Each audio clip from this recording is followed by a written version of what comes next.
What's up mga madam? It's me again, your Mamita. Mga madam, ang iluluto ngayon ni Mamita ay sinabawan pampano. Pampano mga madam. Tapos haluan ko ng malunggay. Una, maghihiwa si Mamita ng kamatis. Tapos sibuyas. Tapos lalagyan din natin ng asin, chicken cubes, at saka magic mixin. Papakulo muna si Mamita ng tubig.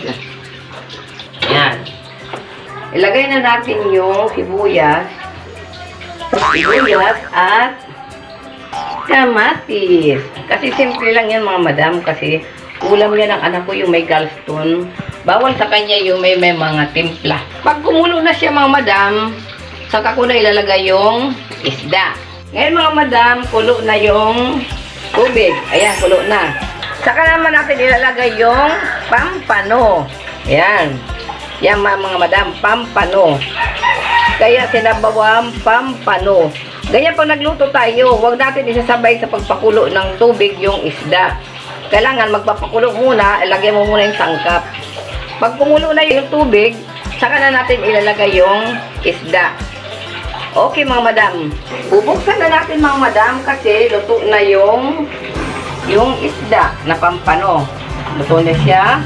Ilalagay na natin yung malunggay. Mga madam, yan. Masustansya yan, lalo na sa mga bata.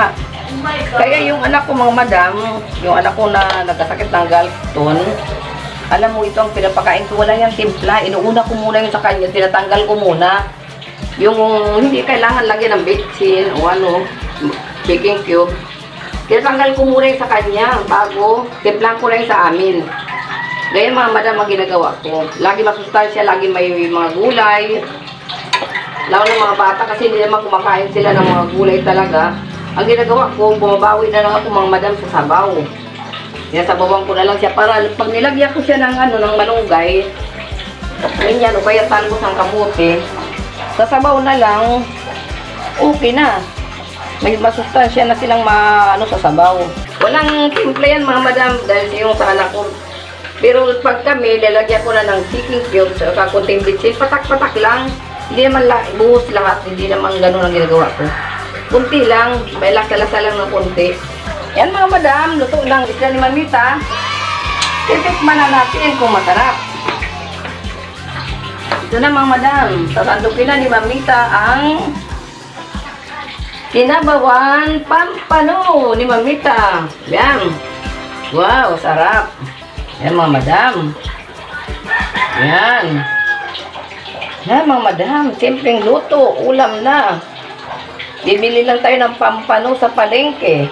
Nakain tayo ng sinabawang pampano. Ang sarap. Ay mga madam, alam mo talaga ako mga madam, kasi ako, high blood ako mga madam. Tapos tumataas pa yung sugar ko. Kaya ito na lang lagi mga madam ang inuulam ko. Kaya yan ang payo ko sa inyo mga madam. Pag tayo tumatanda na at nagkakaedad, magluto na tayo ng simpleng ulam para sa atin. Kasama pa ang mga apo natin. Tikman natin mga madam.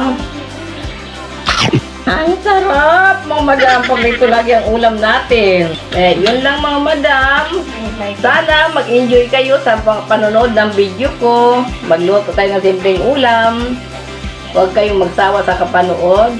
Thank you at paki-like and share mga madam. Huwag kalilimutan. Thank you very much. Bye-bye.